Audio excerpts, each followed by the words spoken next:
What happens when a CNN host tries to defend the network's so-called middle ground stance, only to get completely dismantled by Bill Maher?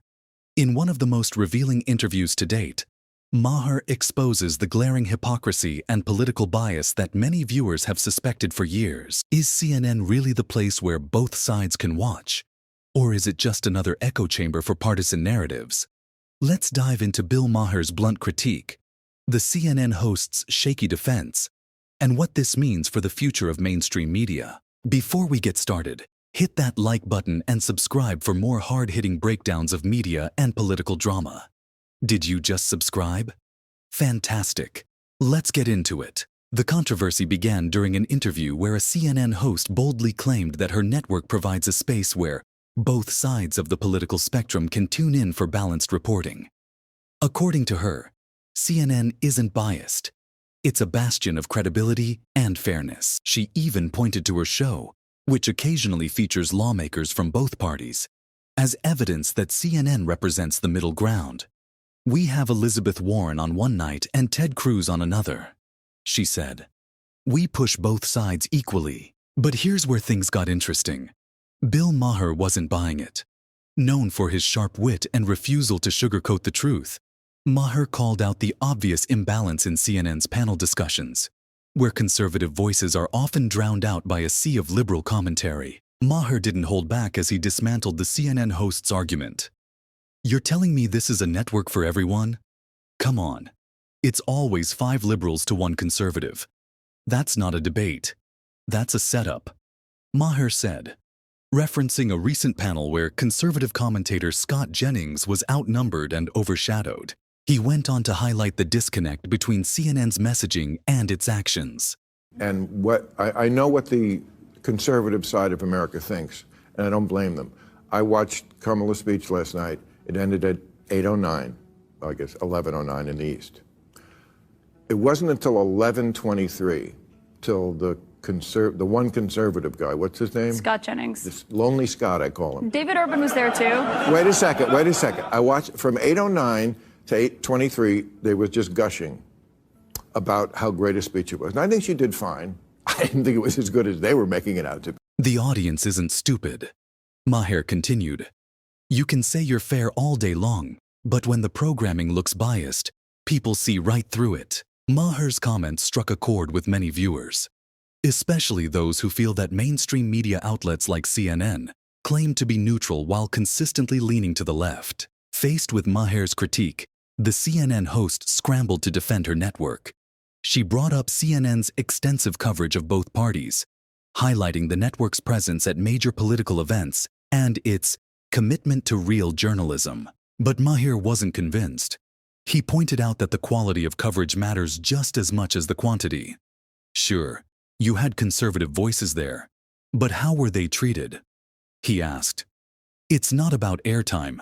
It's about whether they're allowed to speak without being jumped on by 5 people at once." Hey, Press, because you were on Stephen Colbert's show, and he said something like, "You guys at CNN just report the news straight," and the crowd burst into laughter.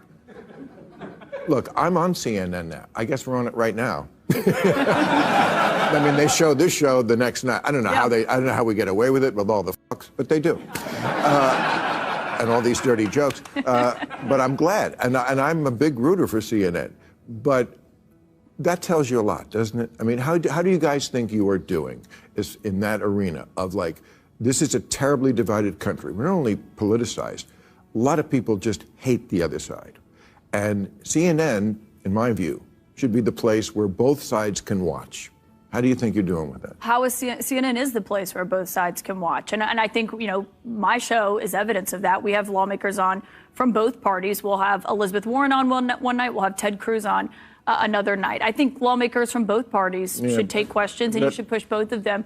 But on CNN being a place of credibility, I mean, look at what just happened in Chicago. We had 300 people from CNN on the ground covering that convention. There were several reporters from just our team alone on the floor, bringing it in real time to people. And I think CNN puts resources behind things and just brings a level of news that you don't get anywhere else. Maher's skepticism resonated with critics who have long accused CNN of tokenizing conservative voices to create the illusion of balance, only to sideline or ridicule them during discussions. This clash between Maher and the CNN host underscores a larger issue: the erosion of trust in mainstream media. For years, networks like CNN have positioned themselves as arbiters of truth, but their audience numbers tell a different story.